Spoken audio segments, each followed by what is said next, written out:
শরবতি মহাব্বতি এই ড্রিঙ্কসটা এমন কেউ এখনো পর্যন্ত তৈরি করে খাননি এরকম মানুষ কিন্তু খুঁজে পাওয়াই মুশকিল। তবে আমি যখন বাসাতে তৈরি করি আমার বাসার সবাই তো অনেক বেশি পছন্দ করে।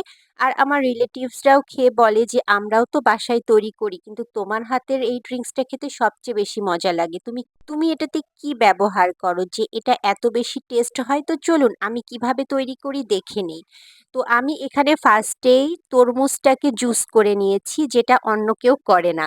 তো এর মধ্যে আমি তরমুজটাকে কিউব করে নিয়েছি। এই তরমুজটা আমি এই তরমুজ জুসের মধ্যে দিয়ে দিব।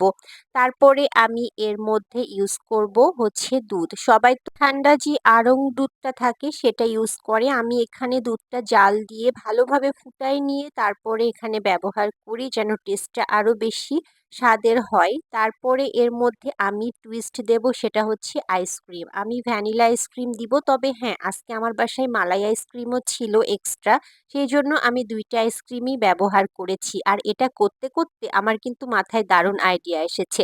আগে বলে নিই, এখানে আমি 1.5 চা চামচ রুয়াবজা দিয়েছি। আর আইডিয়াটা হলো, আমি যখনই মালাই আইসক্রিম ব্যবহার করি তখনই মাথায় আসলো এই আইসক্রিমের মধ্যে তো কাজু বাদাম কিশমিশ থাকে। তো ড্রিঙ্কসটাকে আরো হেলদি করার জন্য কিন্তু আপনারা কাজু বাদাম বা কিশমিশ বা কাঠবাদামও কিন্তু ব্যবহার করতে পারেন। এটাও কিন্তু যখন মুখের মধ্যে পড়বে খেতে অসাধারণ লাগবে। আর তারপরে এবার আসলো ডেকোরেশনের পালা। তো এখানে আমি সার্ভের আগে অবশ্যই বরফ কুচি তো লাগছেই। আর এটা তৈরি করে ফ্রিজে রেখে দিবেন, তাহলে কিন্তু খেতে আরো বেশি মজা লাগবে। এটা যত ঠান্ডা হবে তত বেশি মজা লাগবে। আর এই টিপসটা ফলো করলে কিন্তু শরবতি মহব্বতি খেতে আপনার অনেক বেশি ভালো লাগবে। আর অন্য সাধারণের চেয়েতে আপনার এই শরবতি মহব্বতিটা কিন্তু সবাই অনেক বেশি পছন্দ করবে।